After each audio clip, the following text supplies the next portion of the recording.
밤에 좀 충분히 자야 되는데 중간에 깨서 화장실 하시는 분도 많습니다. 50이 넘으면은 한 번 깨고 60이 지나면 두 번 깨고 80 나면 1시간 간격마다 깨요. 제가 70이 넘어온 거 아시죠? 한 번도 안 웁니다. 방광은 30대 초반에 머물러 있는 거예요. 제가 볼 때 박사님이 더 건강하세요. 저보다. 신장내과는 꼭 비타민C 먹지 말라는 말이 들어가요. 이거 이상하다. 뭔가 있다라는 생각을 하고 연구를 한 거예요. 해보니까 중요한 게 뭐냐면 누구도 제대로 알려주지 않았던 현실의 지식을 정식으로 차려드리는 잡학 정식의 MC 김일중입니다. 요즘에 워낙에 영양제가 다양하게 나오고 있는 게 현실인데요. 그 가운데서도 빠질 수 없는 영양제 비타민 C입니다. 근데 비타민 C 이게 많이 먹으면 콩팥이 망가진다. 많이 먹으면 암이 예방된다. 이런 여러 가지 이야기들이 있거든요. 오늘은 이 비타민 C와 관련된 오해와 진실을 두 분과 함께 파헤쳐 보도록 하겠습니다. 이왕재 박사님 그리고 반재상 원장님 반갑습니다. 안녕하세요. 네, 앨리스 클리닉의 이왕지 원장입니다. 안재상입니다. 비타민C 하면이 두 분을 빼놓을 수 없으니까 비타민C의 오해와 진실 오늘 제대로 한번 파헤쳐 볼 텐데 말이죠. 일단 이것부터 한번 여쭤보겠습니다. 그러면 두 분은 하루에 비타민C를 얼마나 드시고 계십니까? 저는 우선 40년 먹었잖아요. 40년째. 맨 처음에 6,000을 먹다가 10년 간격으로 2g씩 올려서 6,000으로 올렸어요. 지금은 6,000 4번에다가 앞타민C까지 하니까 결국은 26,000을 먹는 셈이네. 그 수치로 보면 몸의 한이 정도가 거의 비타민C를 쳐에 배불러요. 그러니까 요즘은 이제 가루가 나와 가지고 3,000짜리 가루를 식사 시작하고 나서 얼마 있다 먹고 또 식사 끝날 쯤 돼서 3초짜리 하나를 더 먹는 게 제 식사 때 먹는 비타민C의 양입니다. 근데 저는 사실은 너무 오래 먹었잖아요. 40년 먹었기 때문에 비타민C의 좋은 효과를 체감하기가 어려워. 사람은 똑같은 효과가 나타나면 나중에 못 느껴요. 그거를 그랬는데 앞타민C도 너무나 좋았고 비타민C 양을 늘리면서 양 체력도 더 좋아지고 몸 컨디션도 더 좋아져서 오히려 늙으면서 더 건강해지는 것 같아도 민망해요. 우리 반 원장님께서 얼마나 섭취하고 계세요? 제가 이제 비타민C에 대해서 얘기를 하자면 사실은 저는 일반 의사였어요. 보통의 의사들이 다 저 같은 생각을 갖고 있었거든요. 과거에 뭐냐면 비타민C에 대해서 잘 몰라요. 일단 예를 들자면 비타민C가 어떤 물질이야 물어보면 보통은 예를 들면 항산화제다 안 먹으면 혈병이 걸린다. 콜라겐이 만들어진다. 그 정도일 것 같아요. 대부분의 선생님들은 비타민C에 별로 관심이 없습니다. 저도 그런 의사였고 그러다가 교수님이 알게 됐잖아요. 6년 됐습니다. 진짜 억울합니다. 진작하게 알았어야 되는데 박사님이 40년 먹었잖아요. 저는 6년밖에 못 먹었잖아요. 제가 박사님보다 12년 아래거든요. 그런데 아마 박사님이 저보다 혈관은 더 건강하실 거다. 훨씬 건강하지. 저는 확신합니다. 처음에는 1g씩 하루에 3번 먹다가 한 달쯤 지나서 2g씩 먹고 그 다음에 한 6개월쯤 지나서 3g 먹고 요즘에는 아침에 일어나서 빈속에 일단 꿀물에다가 유산균 먹고 비타민C를 먹습니다. 한 4,000 정도 먹고 그 다음에 이제 아침 식사할 때 4,000 먹고 점심 먹을 때 4,000 먹고 저녁할 때 4,000 먹고 앞타민C는 아침에 2g 먹고 저녁에 1g 먹고 그 다음에 자기 전에 비타민C 한 3,000 정도 먹고 그 정도 먹는 것 같습니다. 두 분이 비타민C 복용량을 지금 정확하게 공개를 해 주셨어요. 자, 그러면 확실히 두 분 덕분에 저도 이제 실은 비타민C를 챙겨야겠다는 생각을 하고 있는데 자연스럽게끔 생긴 궁금증이 있습니다. 비타민C를 많이 먹으면 콩팥에 무리가 갈 수 있다. 이론적으로는 비타민C는 굉장히 빠른 속도로 혈관을 좋게 만들어요. 왜냐면 생각해요. 비타민C 부족증이 개병 아니에요. 혈관이 파괴되는 병이라는 뜻이 아니야. 상처가 나면 아물질 않아. 상처가 아물지 않는다는 건 혈관이 아물질 않는다는 거예요. 비타민 C 충분한 양을 먹으면 혈관이 튼튼해진다는 건 얼마나 많은 사람들을 관찰해서 그 질병이 이름이 지어진 건데 혈관에 대한 효과는 실험이 필요 없어요. 그래서 가만히 생각하니까 콩파라는 게 좌우의 콩팥의 미세혈관 덩어리로 만들어진 사구체라는 게 200만 개씩 있어요. 400만 개가 있단 말이에요. 다시 말해서 콩팥은 혈관이 주 역할을 하는 기관이에요. 그것도 아주 극초 미세혈관이, 그러니까 혈관이 망가지면 제일 먼저 나타나는 증상이 콩팥 증상이에요. 그래서 아시잖아요. 조혈판자, 당뇨자는요. 필히 의뢰에 가면은 콩팥 기능을 보고 그 다음에 망막혈관을 반드시 봅니다. 망막에도 굉장히 많은 미세혈관이가 있어요. 심장 관상동맥도 비교적 작은 동맥이에요. 그 다음에 뇌졸중인의 가지로 우리가 요약할 수가 있거든요. 근데 이제 제가 서울대에서 평생 있었으니까 알잖아요. 친구들도 있고 후배 교수들도 선배 교수들도 있고 해서 많이 봤잖아요. 거듭 말씀드리지만 신장내과는 망가진 콩팥을 좋게 해줄 방법이 없습니다. 비하하는 게 아니에요. 내가 팩트를 말씀드리는 거예요. 그분들은 검사합니다. 검사에서 당신 굉장히 지금 콩팥 기능이 나빠져 있습니다. 그러니까 짠 음식 먹지 말고 칼륨이 하니까 바나나 먹지 말고 그중에 꼭 비타민 C 먹지 말라는 말이 들어가요. 제가 비타민 C를 먹고 저는 혈관이 진짜 20대 혈관이라는 거 아니에요. 그러니까 저는 이거 비타민 C가 콩팥을 좋게 할 근거는 분명하게 있다 해서 내가 여기서 치료할 때 시작이 30g이야. 정맥 주사로 30g을 한단 말이에요. 왜냐면 이거는 먹는 거는 10g 먹으면은 실제 2000m도 흡수가 안 돼요. 근데 주사를 10g 하면 10g이 다 흡수된 거란 말이에요. 그래서 100g까지 주사 맞아요. 그렇게 많은 분들 콩팥 기능을 계속을 해봤어요. 콩팥 기능이 좋아지는 거예요. 너무나 많은 분들에게서. 제가 한 6주나 2달 간격으로 피검사를 해서 꼭 콩팥서부터 시작해서 암표지자 검사를 하는데 거의 다 좋아지는 거예요. 근데 콩팥이 안 좋다 얘기가 나왔을까? 그분들이 그런 주장을 하는 이유는 비타민 C 먹으면 다 빠져나간다 그러잖아요. 어디로 빠져나가? 콩팥로 빠져나가잖아요. 그러니까 콩팥에 부담을 준다는 거예요. 우선 그분들이 뭘 모르느냐면 먹는 비타민 C는요 그렇게 많이 흡수되지 않아요. 그래서 콩팥에 그렇게 영향을 줄 정도로 하지 않기 때문에 먹으면 망가진다는 그런 얘기를 하시면 안 돼요. 더 나가서 40g, 50g까지 주사면서도 확인해 봤는데 사구체 요활율이라는 게 있어요. 그게 보통 이제 수치로 나오는데 사람들은 퍼센티지인 줄 알고 내가 50%인데요. 막 이렇게 내가 아니에요. 120 근처를 만점으로 해가지고 이제 수치를 보는 거예요. 근데 이제 제 친구가 당뇨를 오래 알아가지고 당이 굉장히 높아요. 그래서 왔는데 한 40뭐쯤 되더라고요. 근데 내가 너 비타민 C를 집중적으로 좀 맞아봐라 그래가지고 한 3개월 만고했더니 그게 30 이상이 좋아진 거야. 그 친구는 추석을 해야 된다고 막 겁을 주니까 그랬는데 저한테 가지고 지금 1년째 60 이상의 좋은 콩팥 기능을 유지하고 있단 말이에요. 비타민 C 주사 맞고 하면서. 근데 그런 분들이 한두 분이 아니에요. 그래서 제가 거서 말씀드리지만 콩팥의 기능이나 과학적 근거를 가지고 얘기하는 거예요.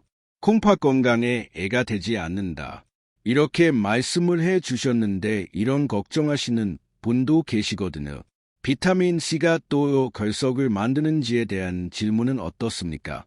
그러니까 비타민 C가 당연히 요로 결석과 관계가 있습니다.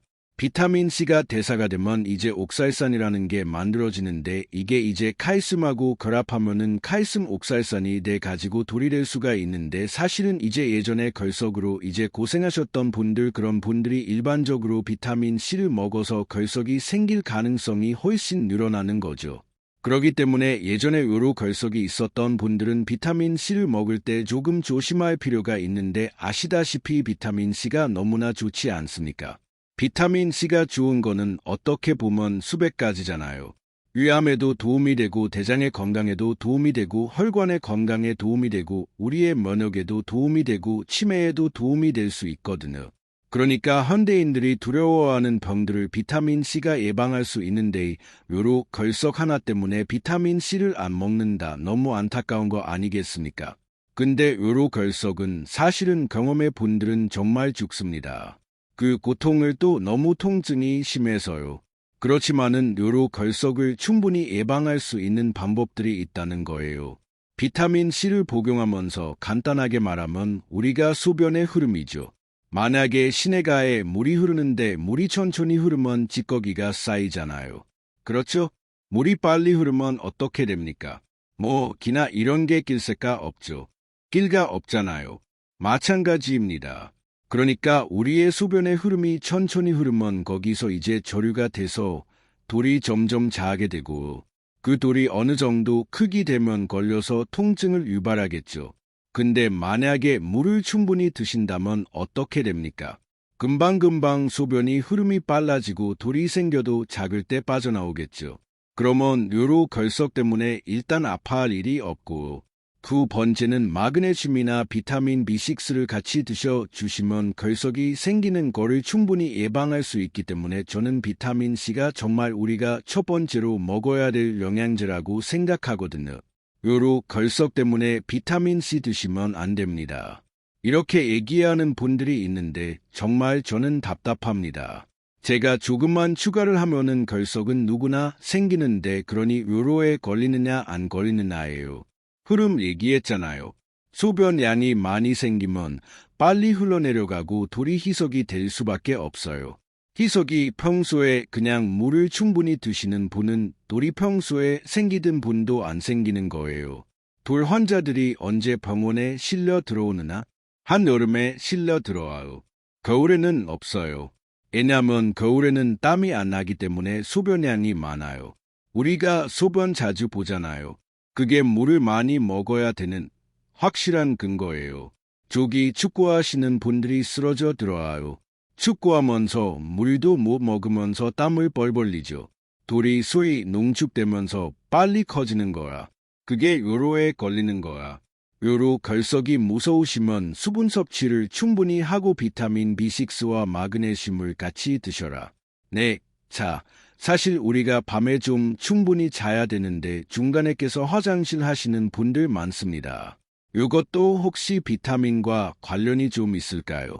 많은 분들이 아까도 얘기했지만 비타민C를 많이 먹으면 우선 흡수 안 된 놈은 대변으로 그냥 빠져나가면서 뭐 한다 그랬어요.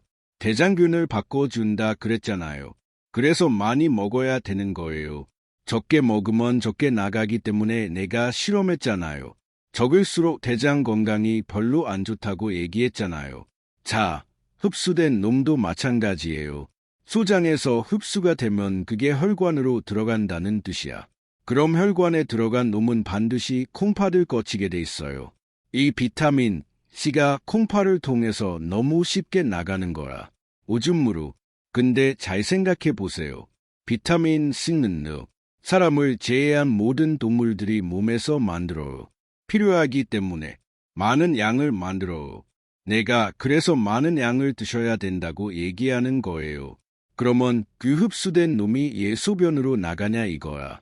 놀랍게도 비타민C를 몸에서 자기가 스스로 만든 동물들의 오줌 속에도 비타민C가 혈중 농도의 3배에서 5배나 있다는 게 기절하는 줄 알았어요. 무슨 얘기냐면 동물들이 자기가 필요해서 만든 물질은 절대 소변으로 내보내지 않아요. 아시겠어? 그렇겠죠? 좋은 거니까 다 흡수했겠죠. 내가 필요해서 만든 걸 왜 소변으로 내보내? 소변이라는 게 뭐야? 넘치는 게 나가는 거 아니에요. 불필요한 걸 내보내는 거 아니에요. 불필요한 걸 만들어. 그래서 인슐린은 필요한 털도 안 나와요. 갑상선만 내가 만들기 때문에 우주로 안 나와요. 콜레스테롤 내가 만드는 거기 때문에 우주로 안 나와요.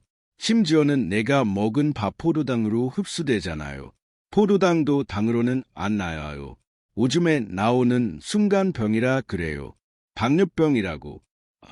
근데 이상하잖아요. 동물들이 자기 생명을 위해서 만든 비타민 C가 소변으로 다 나가요. 이거는 뭔가 있다라는 생각을 내가 하고 연구를 한 거예요. 해보니까 너무나 중요한 게 뭐냐면 비타민C는요, 흡수할 때 SST1이라는 수용체가 있어요. 그 소장에 그게 있어서 흡수가 되는 거예요. 근데 우리 몸에 SST1이라는 게 유난히 많이 발달된 데가 콩팥구 소장인 거예요. 콩팥 그게 있을 이유가 없어요. 내가 만들어서 쓰기 위해서 만든 것을 내보내기 위한 장치가 콩팥 있는 거야. 이거 이상하다. 이거는 일부러 비타민C는 오지모를 내보내는 거구나라는 거의 증거예요. 배설이 아니다 이 말이에요. 넘쳐서 나가는 게 아니다. 이거예요. 아시는 것처럼 수분 속에 활성산소가 많이 같이 나옵니다. 그 활성산소가 방광을 공격을 해요. 방광벽을. 그래서 제일 많이 공격을 받는 데가 방광의 뇌과약근이에요. 뇌과근이 뭔지 우리 구독자들이 모를까 봐 설명하는데 제가 지금 굉장히 오줌말이 없지 않아요. 뻔해요. 내 방광에 오줌이 없다는 뜻이 아니에요. 있어요. 오줌이 있지만 어느 정도 고여 있지 않기 때문에 뇌과약근이 자율적으로 거기 꽉 막고 있는 거예요. 뇌과약근을 열어야 전립선 한가운데로 오줌이 나가는 거예요. 이거는 내가 조절하는 게 아니라 우리 몸이 알아서 하는 거예요.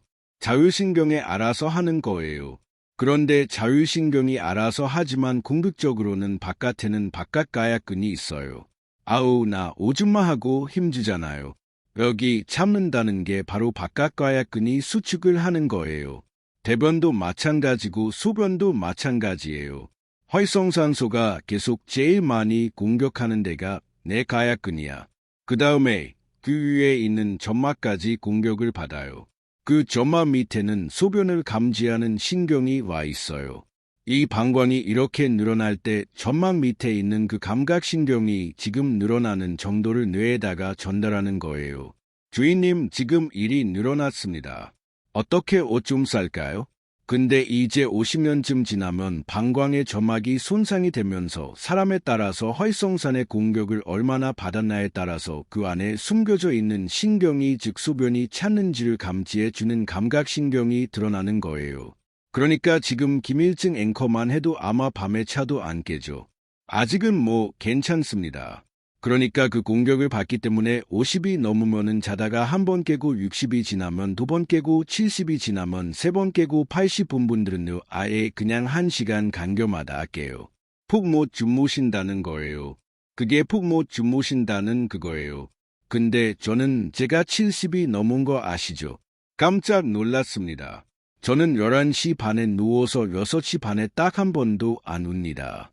저는 40년 동안은 비타민C 먹으면서 비타민C가 작은 양을 먹어도 소변으로 나간다니까. 나가면서 오줌 속에 있는 활성화산소를 중화시키고 있는 거예요.